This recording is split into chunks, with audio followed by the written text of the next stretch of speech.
magbibihis. Tan Martin. Amen! Magandang araw mga kabihog, ito nga pala yung pag-attend ko ng graduation dito sa El Shaddai, Bahrain Chapter 2025 at ayan nga, isa-isa na silang tinatawag at pumapasok by color and groups nila. For the purple team, headed by Sister Nina Gallo.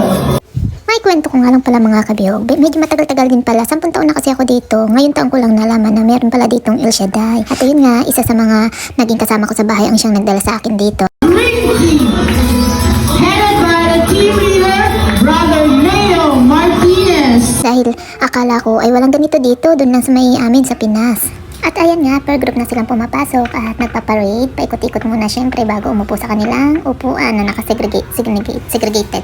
Yun na yun. Kayo na lang umintindi mga kabihog. Medyo nabubulol ang lola. Kaya hindi malaman kung ano ba talaga. Kumaga mga nakatokang mga upuan kung saan-saan sila mga dapat umupo, no? By group. Yellow team, headed by their team leader, Brother Bobby Alejandria. At dito nga pala, pakikilala rin yung mga bagong graduate kasi may mga bagong miyembro na ngayon lang din naman naka-attend at naka-attend dun sa parang seminar na yan. At ako nga ay hindi rin dyan nakasali kasi lagi lang naman akong absent dahil alternate lang yung aking pag-attend dahil din sa aking pasok, ganun din yung aking off, alternate lang. Bale sa yellow team ako naka-include mga kabihog at yan sila ngayon yung nagpaparade. At kami rin yung pinakamarami, maraming mga old na batch dyan, tapos kami rin yung pinakamaraming new members at kasama na ako dyan pero since nga hindi ako kasali sa mga graduate. Every year naman yung ginaganap mga kabiyog kaya pwede pa rin man ako sa isang taon.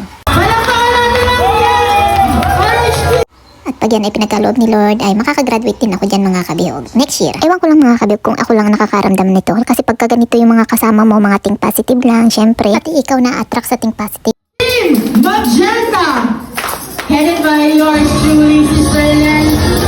At ewan ko mga kabihog kung kayo ganito rin ang nararamdaman nyo. Siyempre pagka puno ka ng toxic ka na sa trabaho, puno ka ng problema, alalahanin sa buhay. Tapos yung mga kasama mo o yung mga nasa paligid mo ay masaya lang, parang nakakawala ng stress, nagkakanta, nagsasayawan. Sa maraming paraan, sa iba't ibang paraan naman. Pero 'di ba masarap pag yung puro think positive lang kahit puno ka ng problema tingin mo ang lakas-lakas mo pa din.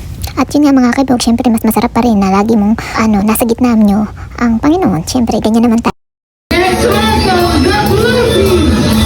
Lalo na mga OFW tayo, syempre, minsan pinanghihinaan tayo, minsan nawawalan na tayo ng pag-asa, minsan punong-puno tayo ng mga suliranin. Pero pag siya yung nauna at siya yung inuna natin sa ating buhay, sa lahat ng bagay, iba ang sarap ng feeling. Kaya nag-join ako sa ganito kasi syempre iba yung feeling na nag-iisa ka at malayo ka sa pamilya. Siya, hanggang dito na lang mga kabihog at baka tayo ay magkaiyakan pa. Hanggang sa muli, salamat sa panonood.